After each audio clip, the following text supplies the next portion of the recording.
I was 28 years old when my father looked at me across the dinner table and said, "You were never really ours." He didn't raise his voice. He didn't slam his glass. He just said it the way someone comments on the weather. My mother stared at her plate. And just like that, my entire childhood shifted out of place. If you've ever felt like the outsider in your own family, like you were the one who didn't quite belong, you'll understand why I didn't argue that night. My name is Emily Carter. I grew up in a quiet suburb outside Columbus, Ohio. 2 parents. 1 older brother, Daniel, a golden retriever named Max. From the outside, we looked like the American template, but inside that house, I was always slightly off. Daniel had my father's dark hair and sharp jawline. I had blonde hair, blue eyes, softer features. Relatives used to joke about it. "Are you sure she's yours, Tom?" Uncle Rick would laugh. My dad would laugh too. Back then, growing up, there were small things I didn't question. Daniel got a car at 16. I got a used laptop. Daniel's college tuition was an investment. Mine was a responsibility. When I asked about it at 19, my father said, "You need to learn independence." Daniel needed support. I needed character building. I worked 2 jobs through college. Graduated debt-heavy but proud. Moved to Chicago. Built a marketing career from nothing. They rarely visited. When they did, my father would make comments that felt like splinters. "You don't act like us. You never did. You're different." Different how? He never said. The night everything broke was my parents' 35th anniversary dinner. We were at a steakhouse. Private room. Extended family. Dad just announced his engagement. Champagne glasses clinked. My father stood to give a speech. He talked about legacy, about blood, about carrying the family name. Then he looked at Daniel and smiled. "My son, my blood."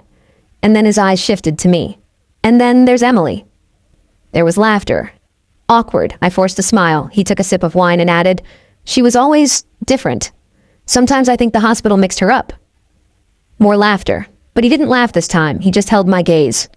After dessert, in the parking lot, I confronted him. "What was that?" He didn't deny it. Instead, he said something I will never forget. "You were never really mine. I just chose not to make it a problem." The air left my lungs. "What does that even mean?" My mother whispered, "Tom, please." But he kept going. "You don't look like me. You don't think like me. You don't belong to this family the way Daniel does." I felt 12 years old again, small, confused. "So what are you saying?" I asked. He shrugged. "I'm saying don't expect what Daniel gets." There it was. The inheritance conversation without using the word inheritance. I drove back to Chicago that night, shaking so hard I had to pull over twice. For 3 days, I replayed every memory of my childhood. Every cold shoulder, every comparison, every "you're not like us." Had he always believed this? Or was this just another way to push me out? On the 4th day, I called my mother. "Is there something I don't know?" Long silence. Then, "Your father has always had doubts." Doubts about what? About timing. Timing. She wouldn't say more. But that word cracked something open. That night, I ordered a DNA test. Not to prove him wrong. Not even to prove I belonged. But because I needed the truth more than I needed comfort. The kit arrived in a small white box. I stared at it for a full hour before opening it. Spit in the tube. Seal it. Mail it. It felt too simple for something that could rewrite my life. Weeks passed. I didn't tell anyone. Daniel texted me about wedding venues. My father sent nothing. Then, one Friday afternoon while I was in a client meeting, my phone buzzed. "Your DNA results are ready." My hands went cold. I excused myself, locked myself in the bathroom stall, logged in. And that's when everything shifted, because the man who said I wasn't his blood was right, but not in the way he thought. When I saw the results, my first reaction wasn't anger. It was silence. The screen didn't show my father's name. Obviously, he had never taken a test. But it showed close matches. Very close matches. Half-sibling, male. Age range, 30 to 35. Shared DNA, 24.8%. I stared at the word again. Half-sibling. I only had one sibling, Daniel. And Daniel had never done a DNA test either, which meant this wasn't through my father. It was through my mother. My chest tightened. I scrolled further. There were matches on my mother's side, distant cousins I recognized from family stories, but there were also dozens of unfamiliar relatives, all connected through a surname I had never seen before.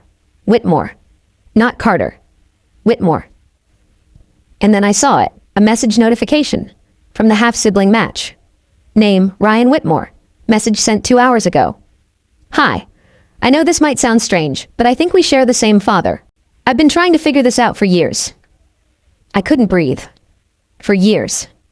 I locked my phone and leaned my head against the bathroom stall door. My father had spent my entire life implying I wasn't his. But what if the truth wasn't about me? What if it was about him? I didn't respond that day. I went home, sat on my couch in the dark. At 10:47 p.m., my phone buzzed again. Another message from Ryan. I'm sorry if this is overwhelming. My mom told me my biological father's name was Thomas Carter, Columbus, Ohio. He was married. Thomas Carter, my father, married. At the exact time Ryan would have been conceived. My hand started shaking, not from rejection this time, from something colder, recognition. The next morning, I called my mother. Did Dad ever cheat on you? Silence. Not confusion, not outrage, silence. Emily, she said softly, why would you ask that? Because I took a DNA test. Another pause, longer this time. And then she said something that made my stomach drop. What did you find? Not. That's ridiculous. Not. Of course not. Not. Your father would never. What did you find? I found a half-brother, I said. The sound she made wasn't shock. It was resignation. 2 days later, I drove back to Ohio unannounced. My father was in the garage when I arrived. Same as always. Tools, oil smell, country radio playing. He looked up, irritated. What are you doing here? I held up my phone. You were right, I said. His eyes narrowed. About what? I'm not the only one who's not your blood. The color drained from his face. For the first time in my life, he looked unsure. What are you talking about? Ryan Whitmore. Age 32. Lives in Michigan. His mother says you're his biological father. The garage felt smaller. My father's jaw tightened. That's not possible. DNA says it is. He laughed, but it wasn't confident. Those tests are garbage. Then take one. That landed. He stared at me. I don't need to prove anything. You've spent 28 years implying I'm not yours, I said quietly. Now I'm asking you to prove you are. My mother appeared in the doorway, pale. Tom, she whispered. He ignored her. You don't get to walk in here and accuse me. I'm not accusing you, I said. I'm offering you the same standard you held me to. The hypocrisy hung in the air like smoke. 3 months earlier, he had questioned my blood. Now his was the one under a microscope. And suddenly, he didn't like the idea of proof. A week later, Ryan and I met halfway between our cities. He looked like my father, not like Daniel, not like me, but like the version of my father in old photographs, before the gray hair, before the bitterness. Same eyes, same posture. He showed me pictures of his mother. She had worked as a waitress in Columbus 33 years ago. The same year, my parents celebrated their second anniversary. The math didn't need emotion. It was clinical, precise, brutal. Ryan had grown up without a father. His mother told him the man had a family already. He wasn't looking for money. He wasn't looking for revenge. He just wanted confirmation. I don't want to blow up your life, he told me over coffee. I almost laughed. It's already blown up. When I returned home, I found a voicemail from my father. Short, clipped. Stop digging. You don't understand what you're doing. That was the moment I knew. If he were innocent, he'd be furious. If he were confident, he'd test. If he were honest, he'd deny it clearly. But he was afraid. And fear tells the truth. Pride won't. I scheduled a paternity test kit to be sent directly to my parents' house. Not as revenge, as closure. He had 3 options. Take it and clear his name. Refuse and confirm suspicion. Or admit the truth. 2 days later, my mother called. He's not going to do it. Of course he wasn't. Why? I asked. Her voice broke. Because he already knows. And that's when the full weight of it hit me. He had spent decades making me feel like I didn't belong, while hiding the fact that he had created another child outside our family. He questioned my blood to distract from his own betrayal, and suddenly the narrative flipped. I wasn't the outsider. I was the convenient target. When my mother said, because he already knows, something inside me settled. Not broke. Settled. For 28 years, I had been trying to earn belonging. Now I understood something simple and devastating. I was never the problem. I was the distraction. 2 weeks later, Daniel called. He never called unless he needed something. Dad says you're harassing him. By asking for a DNA test? You're dragging up ancient history. Ancient history? I repeated. You mean your possible half-brother? Silence. What? He didn't know. Of course he didn't. Our father had built his authority on control, and control requires selective truth. Ask him about Ryan Whitmore, I said calmly. I hung up before he could respond. 3 days later, my parents asked for a family meeting. Same house, same dining table, the one where I had been told I wasn't really theirs. Only this time, Daniel sat stiffly beside me. My father looked older, not fragile, exposed. My mother kept twisting her wedding ring. My father cleared his throat. This has gotten out of hand. No, I said evenly. It's finally in hand. Daniel looked between us. Can someone just say what's happening? I slid a printed copy of the DNA match across the table. Dad has a 32-year-old son. Daniel's face drained of color. That's not funny. It's not a joke. He looked at our father. And for the first time in our lives, Daniel wasn't the golden son. He was just another person waiting for the truth. Our father didn't deny it. That was the loudest part. He just stared at the paper. It was a mistake, he muttered. A mistake, a human being reduced to a footnote. And instead of dealing with it, I said quietly, you spent my entire life implying Mom had betrayed you. My mother flinched. Daniel turned slowly toward him. You said she cheated. My father's jaw tightened. I had reasons to question things. You had guilt, I replied. The room felt smaller than the garage had. He pointed at me. You don't get to judge me. I'm not judging you, I said. I'm correcting you. Then he said the thing he probably thought would regain control. This doesn't change anything about inheritance. There it was. Money, legacy, blood, the holy trinity of his ego. I almost smiled. It changes everything, I said. Daniel frowned. What are you talking about? I spoke to a lawyer, I continued.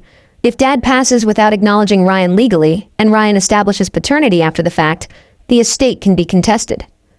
My father's head snapped up. You wouldn't. I wouldn't what? Tell the truth? Daniel stared at him. Is that real? Yes, I said. Very real.